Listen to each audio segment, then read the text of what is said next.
ভারতীয় জনতা পার্টির নেতা সুকান্ত মজুমদার মহাশয় উত্তরবঙ্গ অভিযানের পূর্বে ২১শে জুলাই মুখ্যমন্ত্রী মমতা বন্দ্যোপাধ্যায়ের আয়োজিত সমবেত সভা নিয়ে সুকান্ত মজুমদারের ব্যতিক্রমী মন্তব্য ক্যামেরা বন্দী করল আমাদের সাংবাদিক।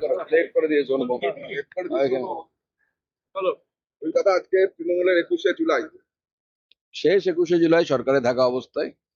এরপরে দেখবেন যে ২১শে জুলাই আস্তে আস্তে চুরি হয়ে যাবে। যেরকম চুরি করা ২১শে জুলাই, আগামী দিন ২১শে জুলাই অন্য কেউ চুরি করে নেবে। চুরি করা জিনিস বেশি দিন থাকে না। ইধার কা মাল উধার, উধার কা মাল ইধার, এটাই হয়। তৃণমূল কংগ্রেসের কাছ থেকে চুরি করেছিল, এবার তৃণমূল কংগ্রেসের কাছ থেকে অন্য কেউ চুরি করে নেবে।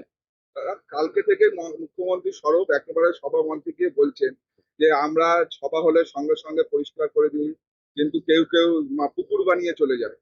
দুর্গাপুরের যে অবস্থা হয়েছে প্রধানমন্ত্রী সভার পর, সেই নিয়ে বলছে। দেখুন, মমতা বন্দ্যোপাধ্যায় কি করেন সে তো গোটা রাজ্যই দেখতে পাচ্ছে।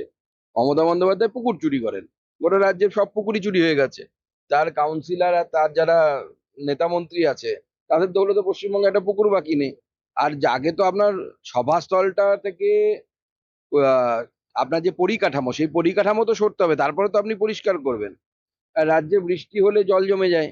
তো পশ্চিমবঙ্গের সব জায়গাতে কি অবস্থা, পশ্চিমবঙ্গের রাস্তার মধ্যে পুকুর তৈরি করে দিচ্ছেন মমতা বন্দ্যোপাধ্যায়। আমরা তো তাও মাঠের মধ্যে যদি উনি বলেনও কথায় কথায় মেনে নিই, ওখানে পুকুর তৈরি হয়েছে, মমতা বন্দ্যোপাধ্যায় রাস্তার মধ্যে পুকুর তৈরি করছেন পশ্চিমবঙ্গে। আজকে আপনাদের উত্তরবঙ্গ অভিযান, হ্যাঁ, উত্তরকন্যা অভিযান হবে আমাদের আজকে। উত্তরবঙ্গের সব জেলাগুলো থেকে আমাদের কর্মীরা পৌঁছবে। বিশেষ করে উত্তরবঙ্গের উত্তর অংশ যে, সেই অংশের লোকেদের, আমাদের কর্মীদের সেখানে তারা অংশগ্রহণ করবে। আমাদের এমপিরা থাকবেন, বিরোধী দলনেতা থাকবেন। তিনি খুব আলাদা করে খড়গপুরে শ্রদ্ধাঞ্জলি। দিলীপ ঘোষ সেখানকার বিধায়ক ছিলেন, সাংসদ ছিলেন একটা সময় মেদিনীপুরের। তিনি যে প্রোগ্রাম করছেন সেটা পার্টির, অর্থাৎ জেলা প্রেসিডেন্টের উপস্থিতিতে হবে। পার্টির জেলা প্রেসিডেন্ট থাকলে পরে অবশ্যই সেটা পার্টির প্রোগ্রাম, সেই পার্টির প্রোগ্রাম অংশগ্রহণ করছে। एक तो हिंदी आज आज 21 जुलाई है।